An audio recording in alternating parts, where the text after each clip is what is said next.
Hola amigos, les habla Gustavo Contreras de Ministerio Saeta para darles la bienvenida a nuestro programa Sábado Domingo, una historia del cambio del día sagrado, en que estudiaremos un asunto que ha sido debatido por siglos, a saber, la práctica cristiana de la observancia del Día del Señor. ¿Cuál es el verdadero día de reposo para el creyente moderno? Borroso al comienzo, establecido después, el domingo que desplazó al sábado como nuevo día de adoración será examinado a la luz de la mejor información histórica disponible. Así presentamos Sábado o Domingo, una historia del cambio del día sagrado. Analizaremos historia, buscaremos razones del cambio y definiremos si es válido sostener hoy la vigencia de un tiempo sagrado semanal. Hoy nuestro tercer tema de estudio es el sábado, su tipología y cumplimiento mesiánico. Iniciamos el tema con esta pregunta. La obra hecha por Jesús en el sábado, sus enseñanzas y curaciones que levantaron tanta controversia entre los fariseos, ¿representa una anulación del sábado con el consiguiente camino abierto hacia un nuevo día de adoración? ¿O más bien una gran reforma ante la práctica sabática de los rabinos? Será bueno entonces conocer la teología de Jesús acerca del sábado. Un buen lugar para comenzar nuestra investigación del concepto de Cristo acerca del sábado es quizás el cuarto capítulo del Evangelio de Lucas. En el sermón que Cristo predicó en la sinagoga de Nazaret, en un día sábado al momento de la inauguración de su ministerio público, encontramos el inicio de la tipología del sábado y su cumplimiento mesiánico. Es digno de mención que en el Evangelio de Lucas, el ministerio de Cristo no solo comienza en sábado, el día en que según Lucas 4:16 Cristo observó habitualmente, sino que también termina ese ministerio en el día de preparación cuando el sábado estaba para comenzar. Capítulo 23, 54. El ministerio sabático de Jesús, que provocó repetidos rechazos, miremos en Lucas 4, vamos a ver aquí los rechazos que Juan especialmente presta atención para señalar que Jesús tuvo con sus actividades en sábado.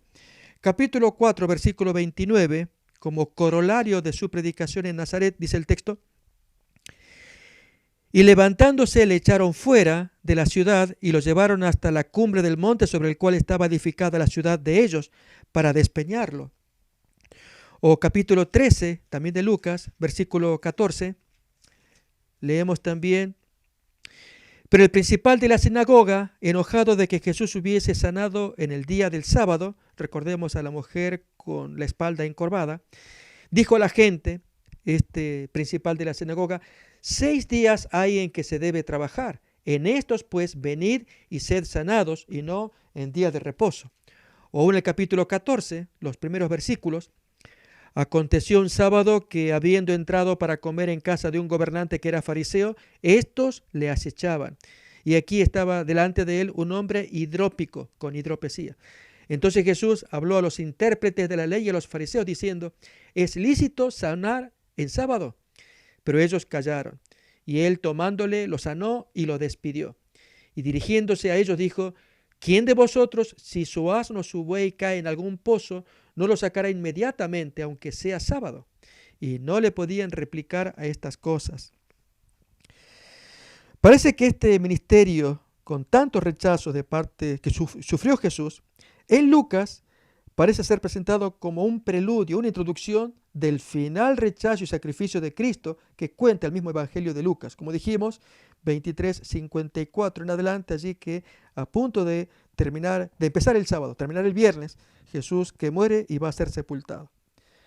En su sermón de apertura en Nazaret, Jesús se refiere a Isaías capítulo 61, versículos 1 y 2.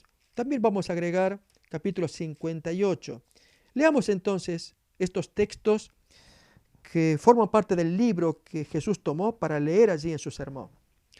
El Espíritu de Jehová el Señor está sobre mí porque me ungió Jehová.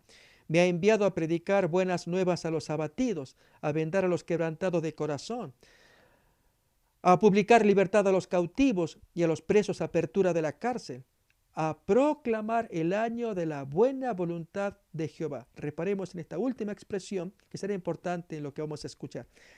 Isaías 61:2, nuevamente a proclamar el año de la buena voluntad de Jehová. Y en Isaías 58:6 leemos: ¿No es más bien el ayuno que yo escogí desatar las ligaduras de impiedad, soltar las cargas de opresión, dejar ir libres a los quebrantados y que rompáis todo yugo? Miremos entonces el texto tal como nos lo cuenta Lucas capítulo 4, versículos 18 y 19, en lo que es el sermón que tuvo Jesús allí en Nazaret. 17 primero. Y se le dio el libro del profeta Isaías, y habiendo abierto el libro, halló el lugar donde estaba escrito: El Espíritu del Señor está sobre mí, por cuanto me ha ungido. De allí deriva la palabra Mashiach, que significa Mesías, ungido, para dar buenas nuevas a los pobres. Me ha enviado a sanar a los quebrantados de corazón y pregonar libertad a los cautivos y vista a los ciegos y poner en libertad a los oprimidos. Y en el versículo 19, a predicar el año agradable del Señor. Allí se nos dice en Isaías 61:2, a predicar el año que es aceptable delante de Dios. Y versículo 20, y enrollando el libro se lo dio al ministro y se sentó, y los ojos de todos en la sinagoga estaban fijos en él.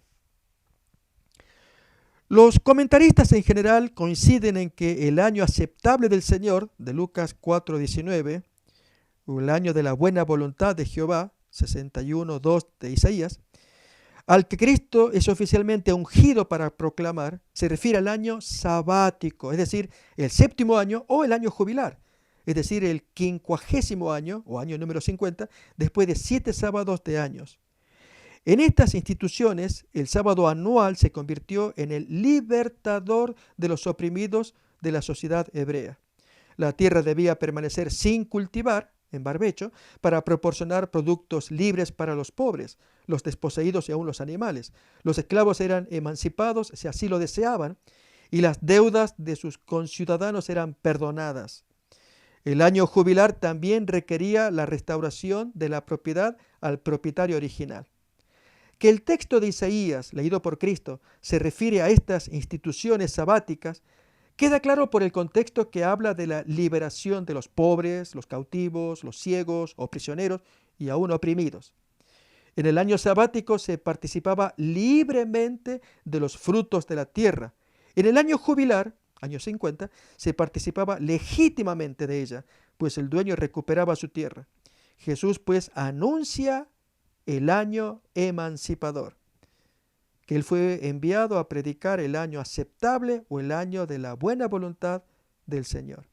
Examinemos entonces los versículos de estas instituciones judías anuales emancipadoras.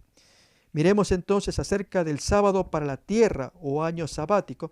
Leeremos distintos textos y con ellos buscar probar que había un año que era aceptable o agradable para el Señor, como eran entonces tanto el año sabático como el año jubilar.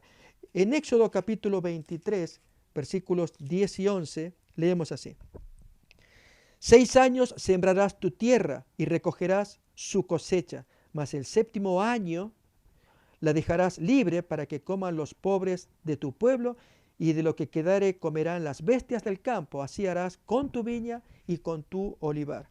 Lo mismo también en Levítico capítulo 23, versículos del 3 al 7,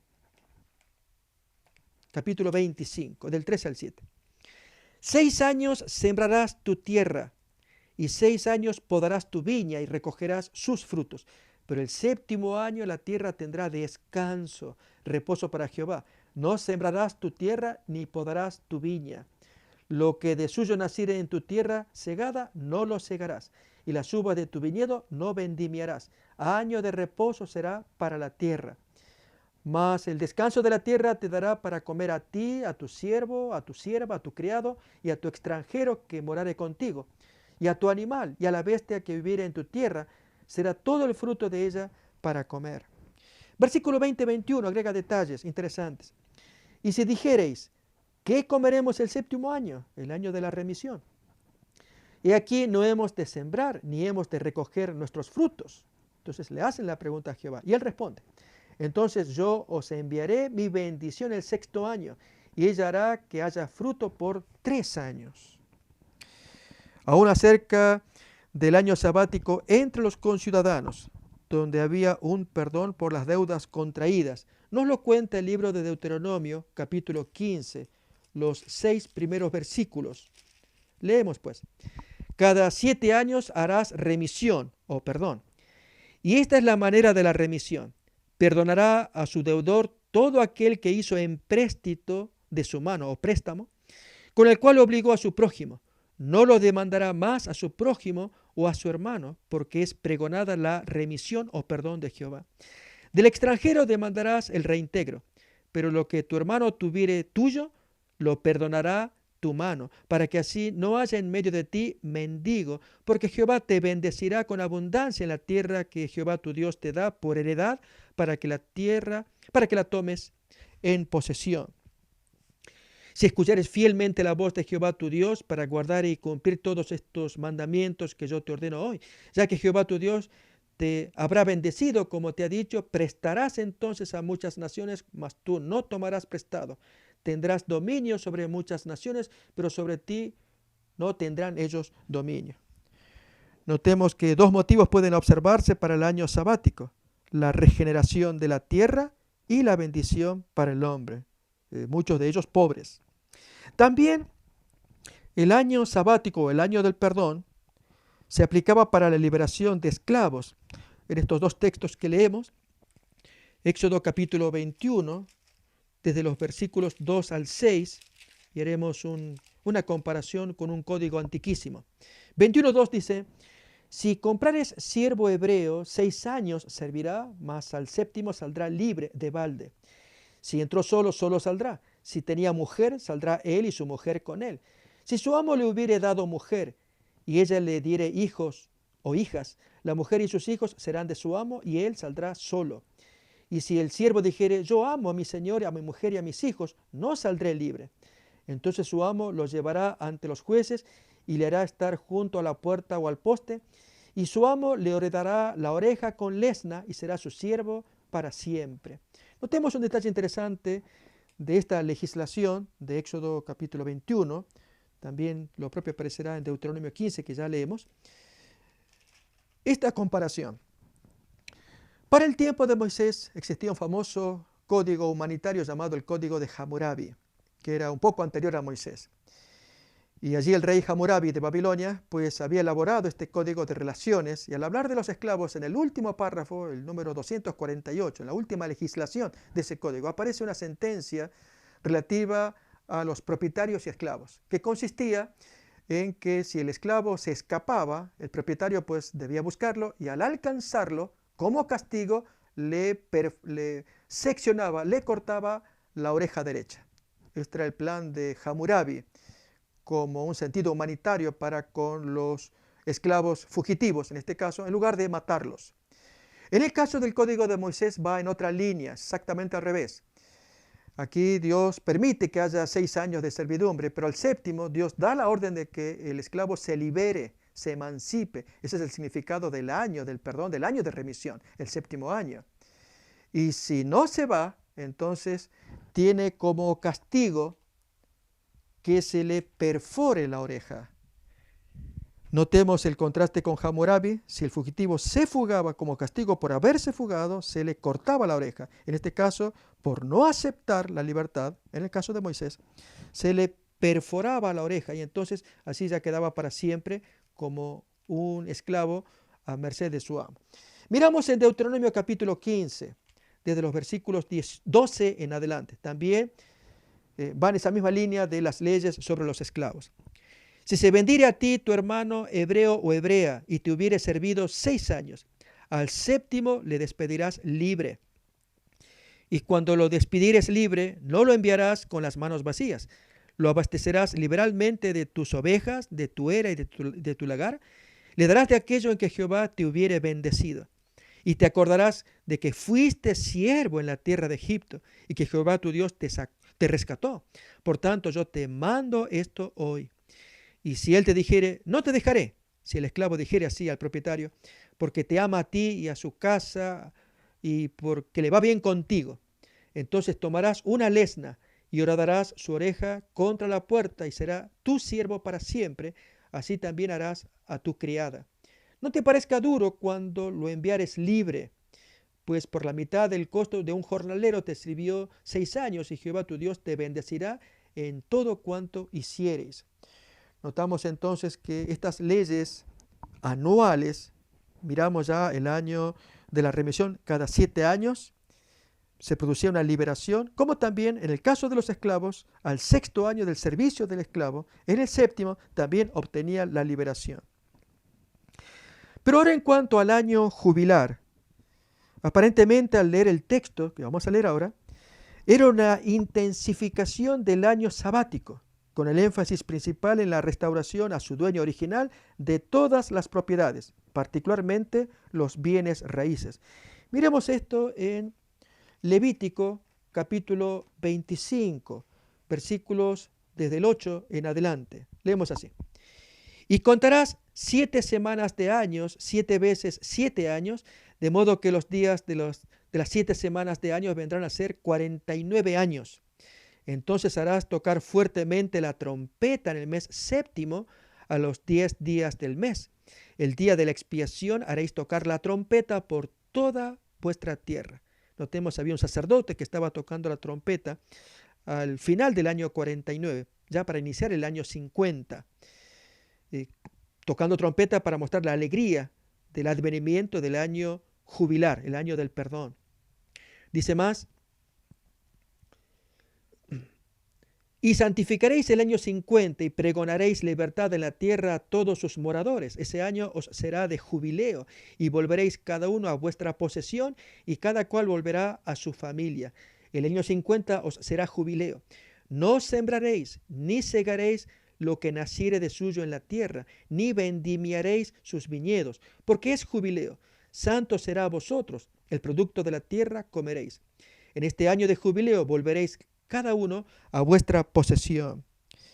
También miramos lo mismo en los versículos 25 al 28. Maneras de recuperar su libertad, en el caso del hermano empobrecido, pero el jubileo miremos como solución final. Cuando tu hermano empobreciere, versículo 25, y vendiere algo de su posesión, entonces su pariente más próximo vendrá y rescatará lo que su hermano hubiere vendido. Es el caso de Booz, que sale como pariente más próximo para rescatar a Ruth, a Noemí y sus posesiones. Y cuando el hombre no tuviere rescatador, este es otro caso. El que tuviere es un caso, el que no tuviere rescatador y consiguiere no obstante lo suficiente para el rescate, entonces contará los años desde que vendió y pagará lo que quedare al varón a quien vendió y volverá a su posesión. Pero si no consiguiere lo suficiente para que se la devuelva, notemos es el caso de quien no consigue rescatador o no consigue lo suficiente para rescatarse de todas las posesiones que pasó a mano de su prójimo y con el cual él quedó en deuda. Si no consiguiere lo suficiente para que se la devuelvan, lo que vendió estará en poder del que lo compró hasta el año del jubileo. Y al jubileo saldrá y él volverá a su posesión. Miremos también en Números capítulo 36, versículo 4. Varios versículos que nos hablan del valor y significado de estos años que leíamos en Lucas, que era el año agradable ante el Señor o el año de la buena voluntad ante Jehová. Lucas 4:19 o Isaías 61:2. Números 36:4 leemos. Y cuando viniera el jubileo de los hijos de Israel, la heredad de ellas, de estas mujeres, será añadida a la heredad de la tribu de sus maridos. Así la heredad de ellas será quitada de la heredad de la tribu de nuestros padres. De modo que en lugar de las 11 tribus restantes pasa a heredad de la tribu de los maridos ya fallecidos, cuando es en el año del jubileo.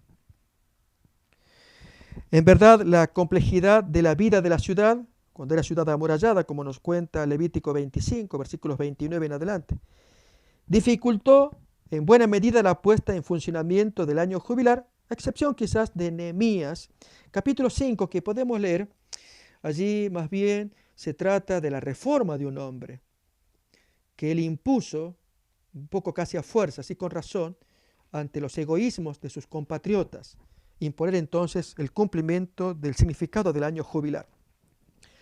En Nehemías capítulo 5, versículo 11 en adelante, leemos así: Os ruego que les devolváis hoy sus tierras. Recordemos que legítimamente volvían las tierras a sus primeros dueños.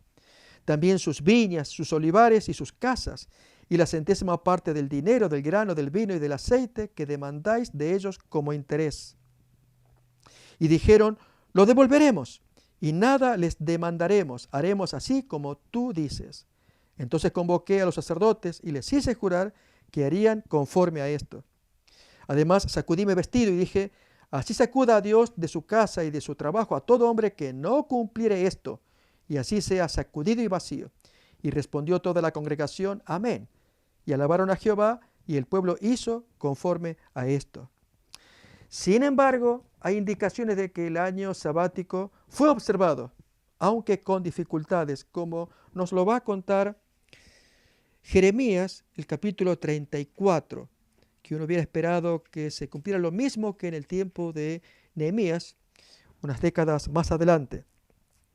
Cuando leemos en el capítulo 34, versículos 8 al 21, la puesta en práctica del año sabático y el arrepentimiento muy triste, penoso, de los habitantes de Israel. Leemos así, 34:8. Palabra de Jehová que vino a Jeremías, después que Sedequías el rey hizo pacto con todo el pueblo de Jerusalén para promulgarles libertad, el año de la remisión. Que cada uno dejase libre a su siervo y a su sierva, hebreo y hebrea, que ninguno usase a los judíos, sus hermanos, como esclavos. Y cuando oyeron todos los príncipes y todo el pueblo que había convenido en el pacto de dejar libre cada uno a su siervo y cada uno a su sierva, que ninguno los usase más como esclavos, obedecieron y los dejaron. Notemos, Sedequías pronuncia este pacto, hace un pacto con el pueblo y el pueblo acepta. Pero después se arrepintieron muy tristemente e hicieron volver a los siervos y a las siervas que habían dejado libres y los sujetaron como siervos y siervas, como esclavos otra vez. Vino pues palabra de Jehová a Jeremías, una palabra enojosa, diciendo: Así dice Jehová, Dios de Israel: Yo hice pacto con vuestros padres el día que los saqué de tierra de Egipto, de casa de servidumbre, de casa de esclavitud, diciendo: Al cabo de 7 años dejará cada uno a su hermano hebreo que le fuere vendido, le servirá 6 años y lo enviará libre. Pero vuestros padres no me oyeron, ni inclinaron su oído. Y vosotros os habíais hoy convertido y hecho lo recto delante de mis ojos, anunciando cada uno libertad a su prójimo. Y habíais hecho pacto en mi presencia, en la casa en la cual es invocado mi nombre. En un momento más miraremos en qué consistía el pacto, que era sacrificar, partir un animal y partirlo en 2 partes, una para Dios, otra para el pueblo.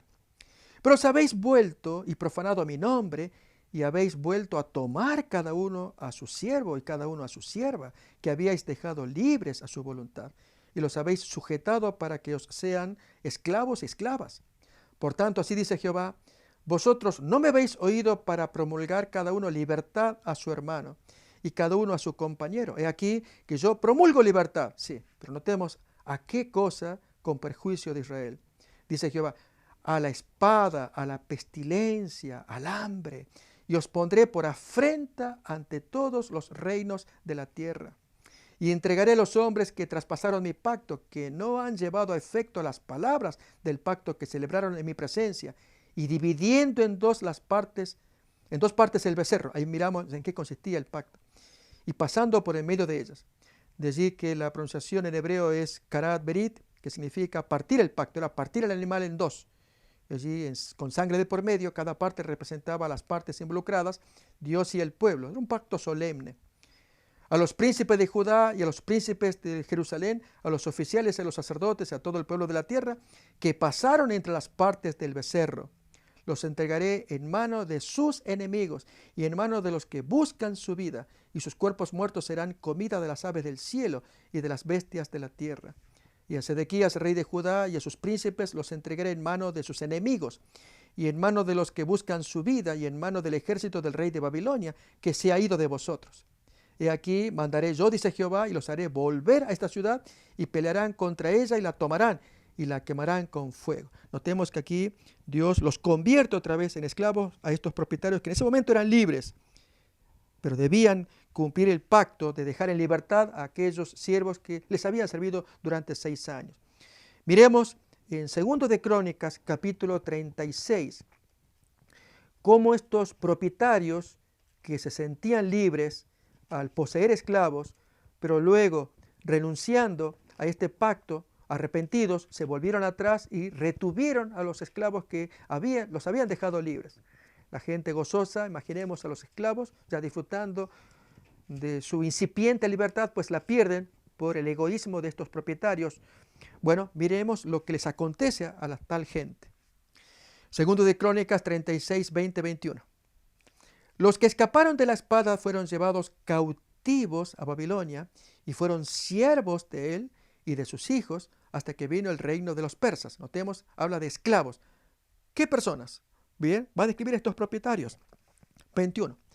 Para que se cumpliese la palabra de Jehová por boca de Jeremías hasta que la tierra hubo gozado de reposo, porque todo el tiempo de su asolamiento reposó hasta que los 70 años fueron cumplidos. Si no se cumplía el año de reposo, el año de liberación, en eso consistía el año sabático, pues Dios lo iba a hacer cumplir a fuerzas, al hacer que estos propietarios libres que habían violado el pacto ahora quedaran esclavizados del rey Nabucodonosor, y entonces a fuerzas la tierra pudiera gozar su año sabático o su año de reposo. Miremos también en Levítico 26, 43. Un texto que va en la misma línea. Todos probatorios del significado del año, aquel aceptable para el Señor. Recordamos Lucas 4:19, o año agradable delante de Jehová, Isaías 61:2. Bien, en Números capítulo, Levítico 26, versículo 43. Leemos un texto más para mirar entonces la naturaleza del año sabático. Tenía la esencia de la tipología del sábado. ¿Y cuál era? Representar un año en que hay liberación, hay descanso, hay alegría, hay gozo, los esclavos, los desposeídos, toda la gente se beneficiaba con ese año, ya sea el año sabático de remisión o el año jubilar. Recordemos el año 50, prácticamente era lo mismo. El otro era más intenso porque se recuperaban hasta las tierras también. Bien, en Levítico capítulo 26, versículo 43, leemos así. Pero la tierra será abandonada por ellos y gozará sus días de reposo, estando desierta a causa de ellos. Y entonces se someterán al castigo de sus iniquidades, por cuanto menospreciaron mis ordenanzas y su alma tuvo fastidio de mis estatutos. Volvamos al sermón de Nazaret, en Lucas capítulo 4. Es significativo que Cristo en su discurso de apertura anuncie su misión mesiánica en el lenguaje del año sabático o año jubilar. Su breve comentario sobre el pasaje es muy pertinente. Hoy se ha cumplido esta escritura en vuestros oídos, como lo dice Lucas 4:21. Miremos a estos autores con sus opiniones muy acertadas, atinadas con respecto al año agradable a Jehová y su valor sabático y mesiánico. Es el caso de Jewett en su libro The Lord's Day, en la página 27, el Día del Señor, dice así: el gran sábado de jubileo se ha convertido en una realidad para todos aquellos que han sido liberados de sus pecados por la venida del Mesías y han encontrado una herencia en él. O aún Willie Rordorf en su libro Sunday, Domingo, en la página 110, dice: por medio de esta cita del profeta Isaías, el Evangelio de Lucas describe el efecto de la venida de Jesús como la inauguración del año sabático. Un año en que se perdonan las deudas, se liberan los compromisos y especialmente los desposeídos, los paralíticos, la gente esclava incluso, pueden recuperar sus bendiciones. Bien, ¿cuánto traía el año sabático? Y Jesús pues lo anuncia y Él lo va a poner en práctica con su persona. Aún miremos en este autor Harrington, en el Evangelio según Lucas, en la página 134, dice este comentario. Valiéndose de esto la fiesta más feliz de la vida hebrea, el jubileo, Jesús se compara a uno de los sacerdotes que con trompeta de plata proclama el año aceptable del Señor. ¿Nos acordamos? Esto lo hemos leído, aquel sacerdote que andaba tocando la trompeta en tiempo del día de expiación, para anunciar entonces el año del jubileo. Él encuentra en ese jubileo un tipo de su año mesiánico, un año que traerá no a una raza elegida sola, sino a un mundo de deudores y cautivos. ¿Qué es lo que trae? Remisiones y manumisiones, es decir, perdones, libertades sin número, dando paso a una era de libertad y alegría. Interesante el comentario de este señor Harrington, al decir que no solamente la raza elegida, la raza judía, sino al mundo también, lleno de deudores y presos o cautivos, se les traen las libertades a través de Cristo, que es el predicador de este año agradable ante el Señor, o año aceptable. Podemos preguntar por qué Cristo anunció su misión como el cumplimiento de las promesas sabáticas de liberación. Tenía la intención de explicar tal vez de manera velada que la institución del sábado era un tipo que había encontrado su cumplimiento en sí mismo, el antitipo, y por lo tanto la obligación semanal había cesado. Es tan importante la pregunta que la reitero porque vale la pena reflexionar en el contenido de la misma. En las acciones de Jesús, Él tenía la intención de explicar, aunque sea de modo velado, que la institución del sábado era un tipo que había encontrado su cumplimiento en el antitipo, que era Jesús mismo, y por lo tanto la obligación semanal había cesado. En tal caso, Cristo habría allanado el camino para el reemplazo del sábado como un nuevo día de adoración. ¿O identificó Cristo su misión con el sábado para hacer del día un memorial adecuado de sus actividades redentoras? Para responder a este dilema, primero tenemos que recordarnos las implicaciones mesiánicas redentoras del séptimo día, sábado. En este caso vamos a hablar ahora del día semanal. Hemos hablado del sábado anual o año sabático o año jubilar. Bien, inherente a la institución del sábado es la seguridad de las bendiciones divinas. Ya lo dice Génesis 2:3, Dios bendijo el séptimo día, expresión que reaparece en la enunciación del cuarto mandamiento según Éxodo 20:11, cuando Dios bendijo el séptimo día y lo santificó. La noción del Antiguo Testamento de bendición es concreta y encuentra expresión en la vida plena y abundante, como lo dice Proverbios 10:22. La bendición de Jehová es la que enriquece y no añade tristeza con ella. La bendición del sábado en la historia de la creación, esto es Génesis 2:3, sigue a continuación de la bendición de dos eventos anteriores, a la bendición de las criaturas vivientes, esto es Génesis capítulo 1, versículo 22, y sigue también a la bendición del hombre, esto es Génesis 1:28.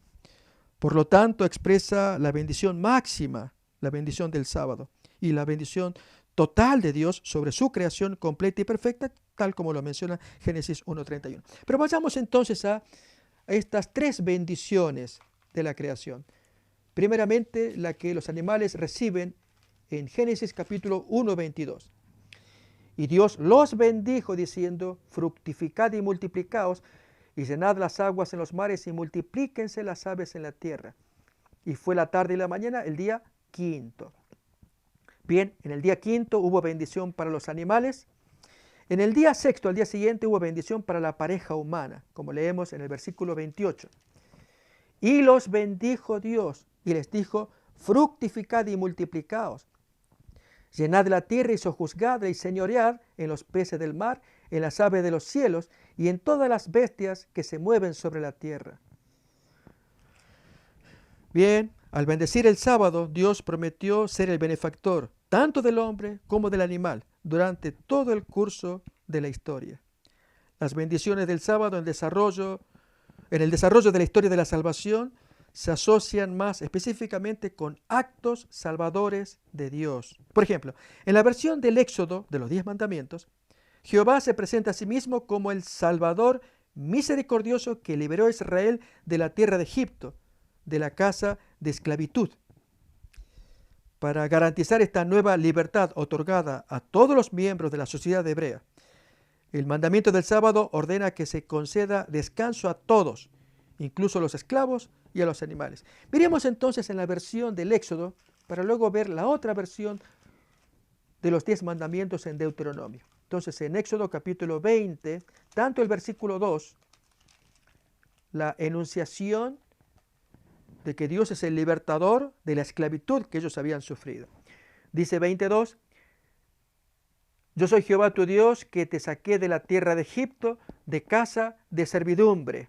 Y aún en el 10, mas el séptimo día es reposo para Jehová tu Dios, no hagas en él obra alguna, ni tú, ni tu hijo, ni tu hija, ni tu siervo, notamos, ni tu criada, ni los animales, ni el extranjero, gente desposeída. Por lo tanto, el sábado tenía la misión de ilustrar que Dios los liberaba, como lo había hecho allí en Egipto.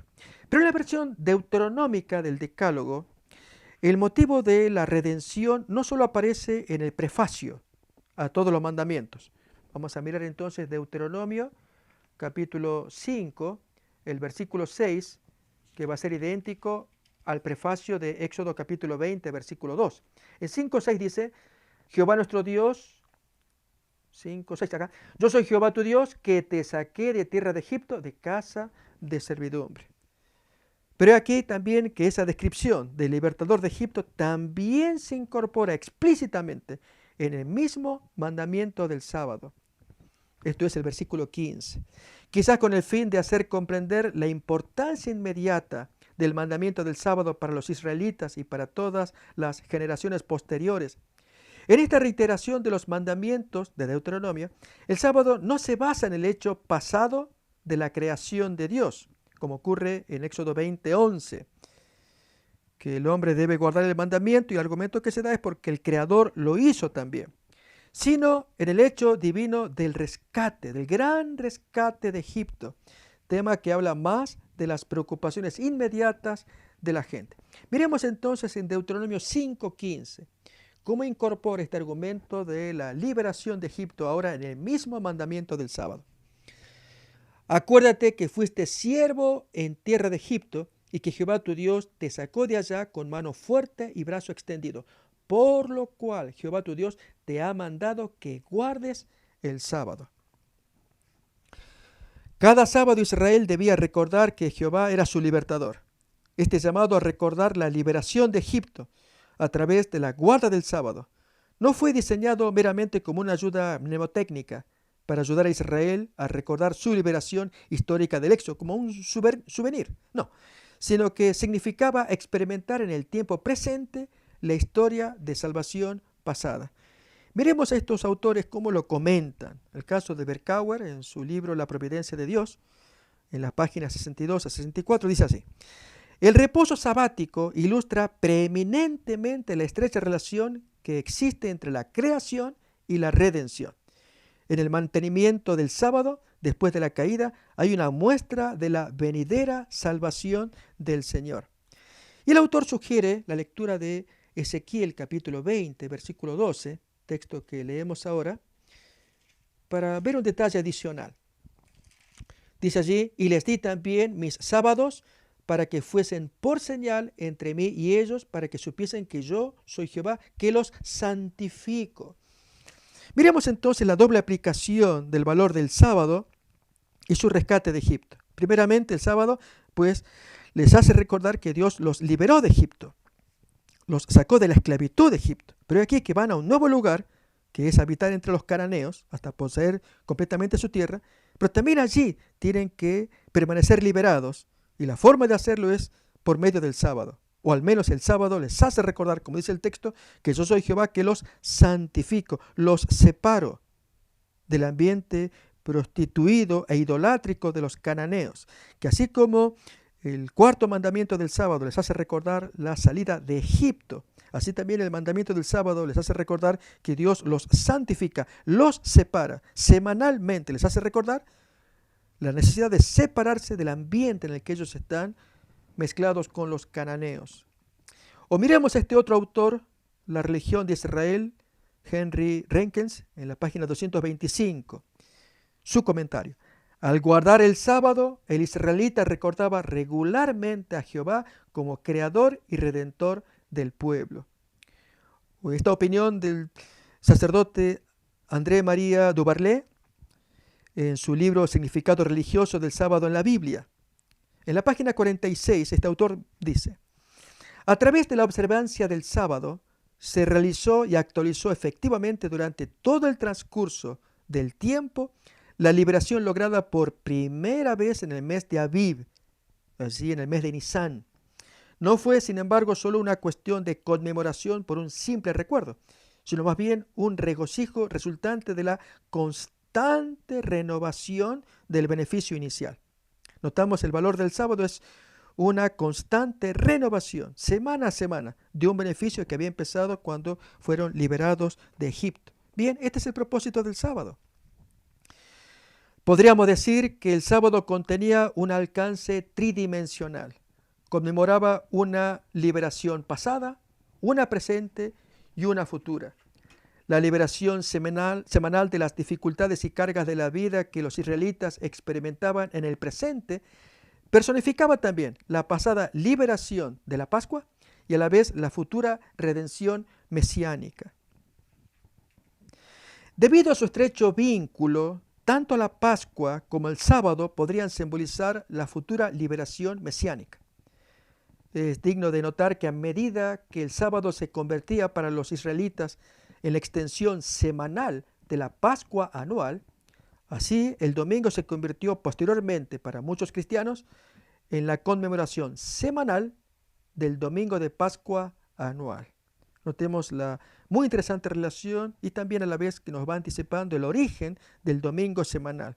Esto es, debido a la celebración de la Pascua anual que celebraban en el segundo siglo, una vez al año, el recuerdo de la liberación, del rescate de Cristo con su muerte y resurrección, pero semanalmente esta práctica se va a convertir entonces en la separación del domingo como el nuevo día de adoración.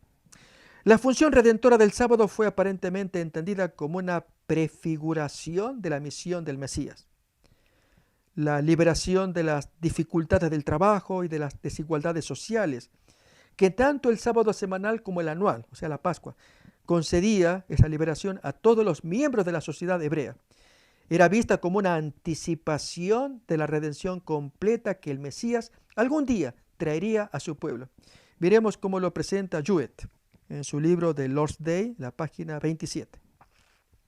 En el acto de redención y restauración del año sabático y jubilar, Dios aparece nuevamente como el Redentor que garantiza al individuo su libertad personal y preserva para los pobres una parte en la herencia de su pueblo. Seguramente esta no es una concepción ceremonial anticuada, ya que Dios se ha manifestado supremamente como el Redentor en Cristo mediador, el Hijo que realmente nos ha liberado. Juan 8:36.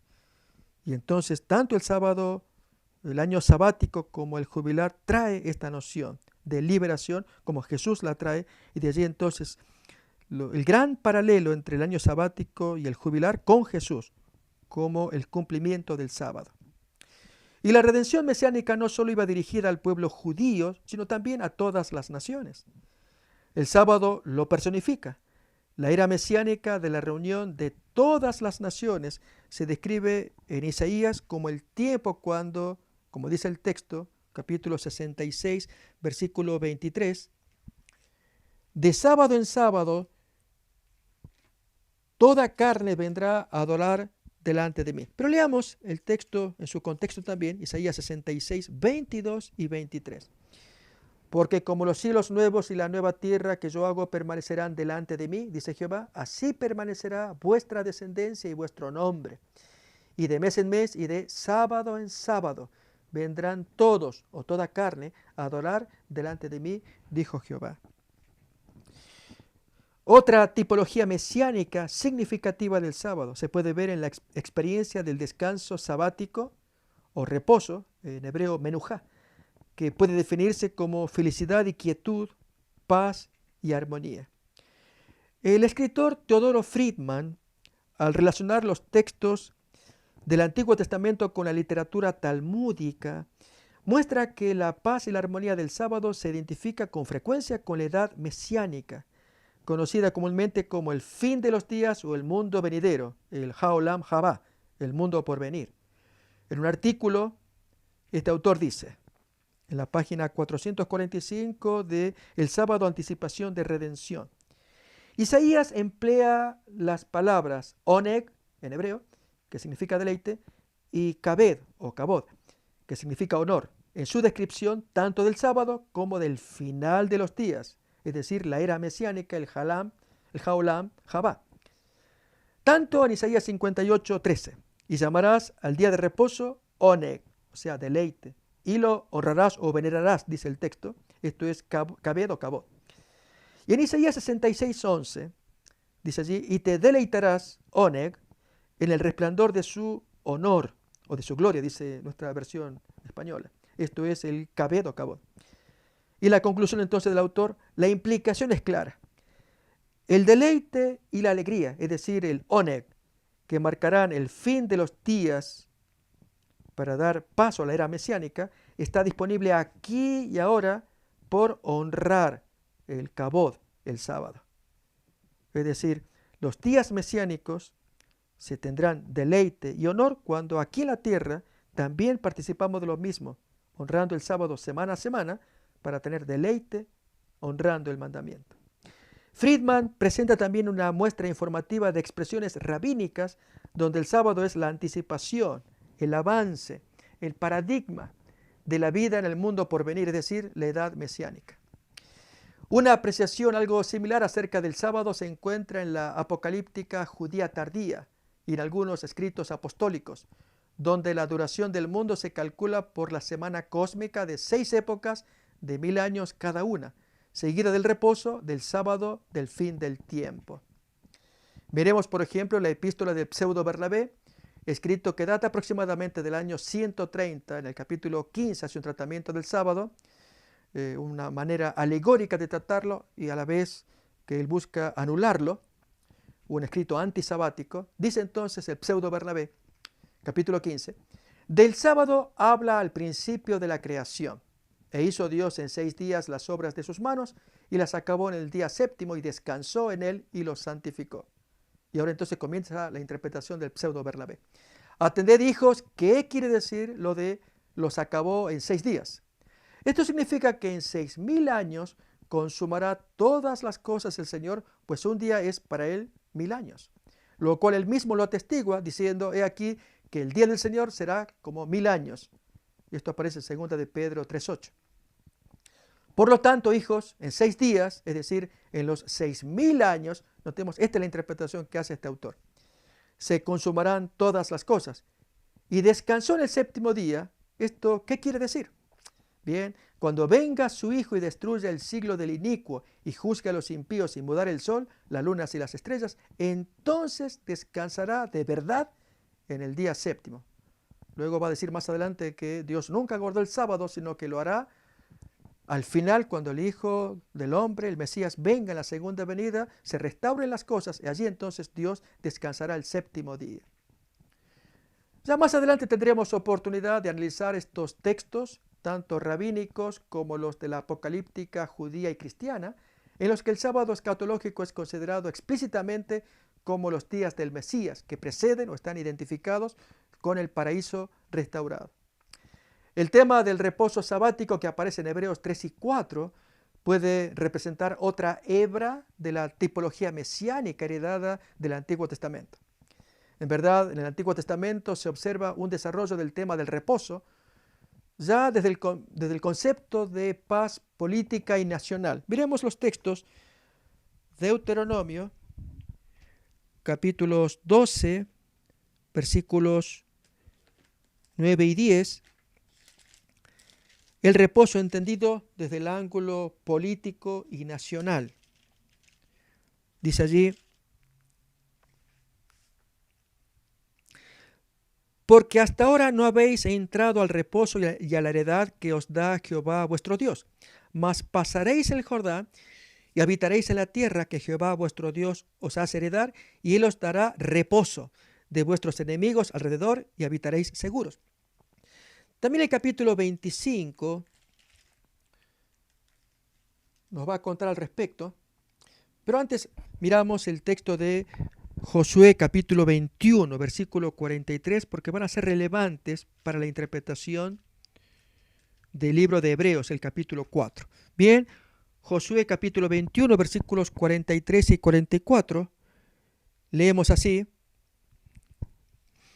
De esta manera dio Jehová a Israel toda la tierra que había jurado de dar a sus padres, y la poseyeron y habitaron en ella.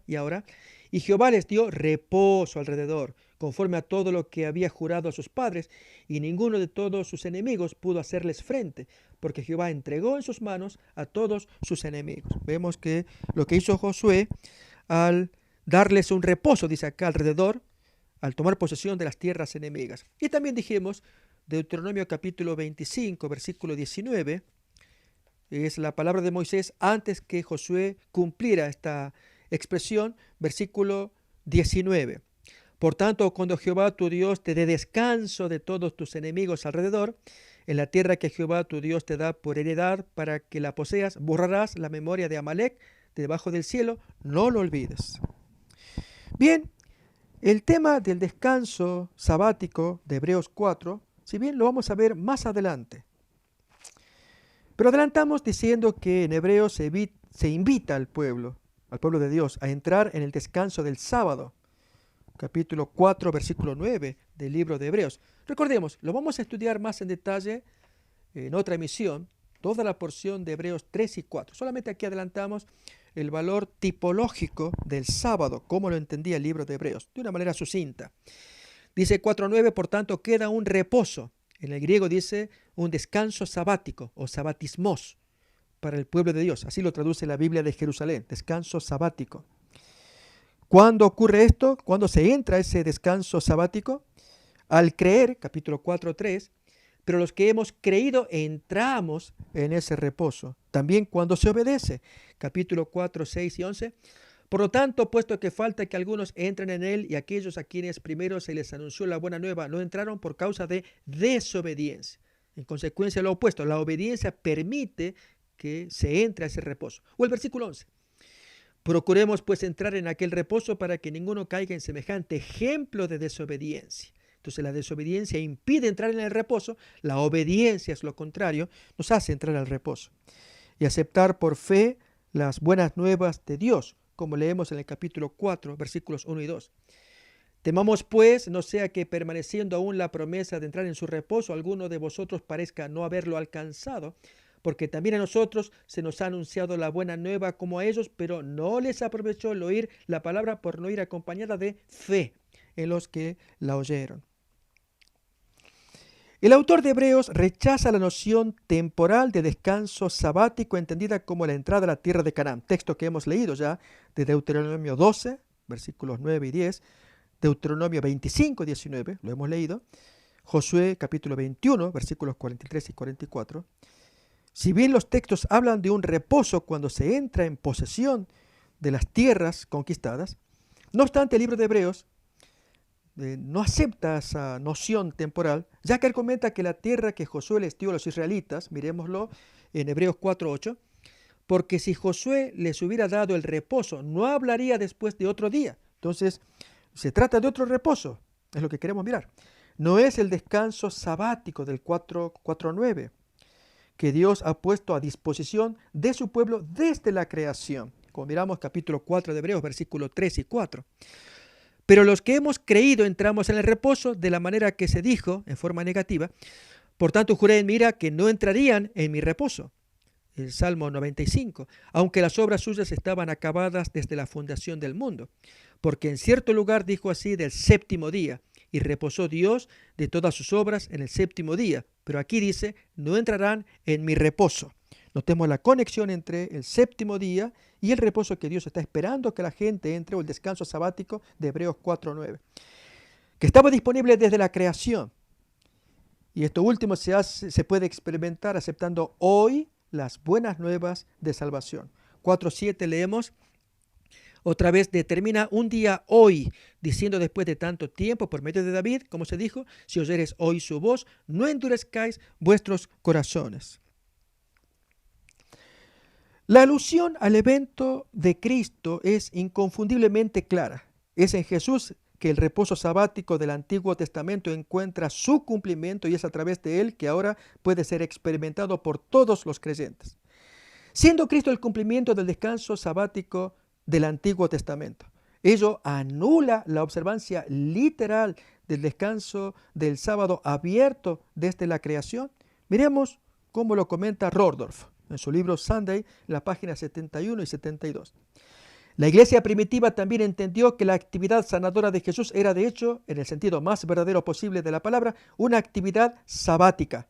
En él, en su amor, en su misericordia y en su ayuda, había amanecido el sábado mesiánico, el tiempo de la propia actividad salvadora de Dios. Muy bonitos conceptos que este autor que defiende el domingo, él adscribe al sábado.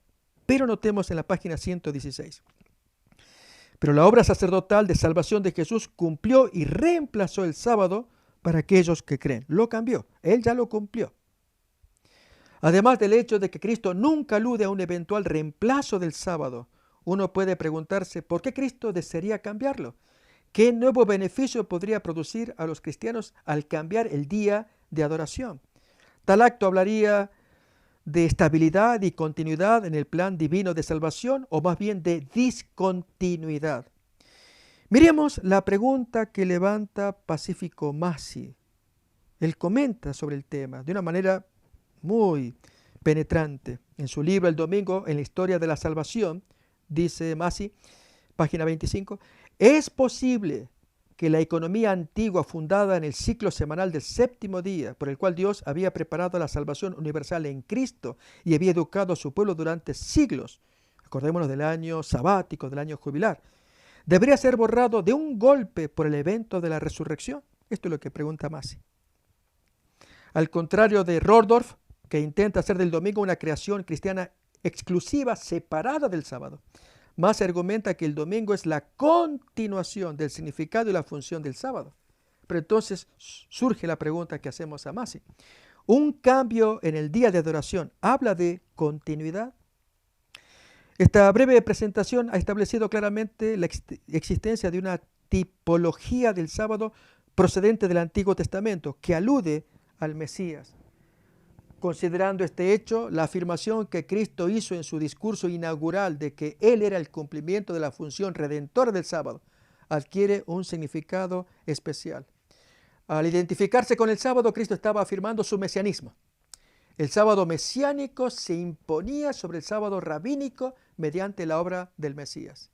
Esto explica por qué Cristo reveló su misión mesiánica particularmente a través del vehículo de su ministerio sabático, lo que vamos a estudiar más adelante. Incluso en la acusación conjunta que los líderes judíos dirigieron contra Cristo, cuando dijeron en Juan 5:18, Él no solo quebrantó el sábado, sino que también llamó a Dios su Padre, haciéndose igual a Dios. La prueba real no parece ser primariamente la acusación de quebrantamiento del sábado, sino sus pretensiones mesiánicas. Esto era más temible. Miremos cómo Rordorf lo comenta. En la página 67 de su libro, Sunday, dice, sus oponentes obviamente prefirieron concentrarse en el reclamo mesiánico que estaba implícito incluso en sus infracciones del sábado. Porque siendo hombre te haces Dios. Y si era igual a Dios, él tenía derecho a cambiar algunas cosas favoritas de los judíos. Esto era muy peligroso aceptar de parte de los judíos. Bien. El escritor Robert Johnston comenta acerca del sábado rabínico y su relación con la aparición del Cristo, de Jesús, en la obra El sábado en las Escrituras y en la historia de Kenneth Strand, publicado en español en el 2014. Miremos entonces lo que escribe Johnston. En la página 67, por encima de todo, se dijo que la redención final dependía de la debida observancia del sábado. Estamos describiendo el sábado rabínico. El rabí Yohanan dijo en nombre del rabí Simeón ben Yohai, si Israel hubiese de guardar 2 sábados según las leyes del mismo, sería redimido de inmediato. Esto aparece en el tratado Shabbat en el folio 188, segunda cara. El rabí Leví dijo, si Israel guardase el sábado debidamente, aunque fuese una sola vez, un solo día, el hijo de David, o el Mesías, vendría. ¿Por qué? Porque es equivalente a todos los mandamientos. Esto aparece en Éxodo Rabá, el tratado Ta'anit del Talmud Jerusalén. Se citaba Isaías 30:15 para demostrar que el auténtico arrepentimiento o conversión, como dice la Reina Valera 95, y la observancia del sábado o reposo eran las condiciones de la salvación, la forma de apresurar la venida del Mesías, la aparición del mundo por venir. En verdad, los judíos entendían claramente que se aprobaban que por causa de sus pretensiones mesiánicas Jesús justificara su extraño accionar en sábado. Acordémonos de Juan 5:17 al 19, cuando Jesús se defiende, ya estudiaremos ese punto solemnemente, cuando dice, mi Padre hasta ahora trabaja y yo trabajo, para justificar su accionar en sábado. Esto es la curación que le hizo al paralítico, según Juan capítulo 5, curación hecha en sábado. Si estos judíos aprobaban ese extraño accionar de Jesús, debían reconocer que estaban ellos ante un hombre doblemente peligroso. ¿Por qué? Si Jesús era el Mesías, su sábado mesiánico, su manera de guardarlo, se imponía sobre el sábado rabínico, la manera farisea de observarlo. Y la esperanza farisea de participar en el reino del Hijo de David se esfumaba. En verdad, las grandes expectativas nacionales estaban en riesgo si los planteos y pretensiones del Jesús Mesías y su guarda del sábado eran escuchados. Notemos alto riesgo si estos planteos eran tomados en cuenta. Bien, así estamos concluyendo este tercer tema, Jesús, la tipología del sábado y su cumplimiento mesiánico. Y así nos encontramos hasta la siguiente emisión, el cuarto tema de sábado-domingo, la historia del cambio del día sagrado. Hasta entonces, gracias.